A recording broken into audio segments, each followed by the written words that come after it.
אוקיי, אני רוצה לומר משהו קצר לממשלת ישראל. אני מקווה שהדברים האלה יגיעו למי שהם צריכים להגיע. תקשיבו, אחרי 7 באוקטובר, אנחנו לא מוכנים לראות פה פלסטיני אחד. לא מאיו"ש, בטח לא מעזה, אף אדם לא ייכנס מעזה לפה, על גופתנו המתה ייכנס לפה עזתי, ועל גופתנו המתה ייכנס לפה פועל פלסטיני מיהודה ושומרון.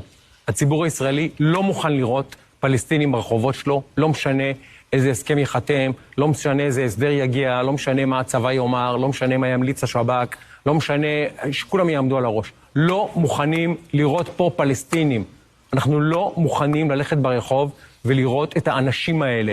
זה כמו שלא היינו מוכנים אחרי מלחמת העולם השנייה לראות פה נאצים. לא מוכנים לראות פה נאצים, כמו שאחרי יום כיפור לא היינו מוכנים, ומן הסתם זה לא היה בכלל על הפרק, לראות פה מצרים או סורים. אנחנו לא מוכנים לראות פה פלסטינים.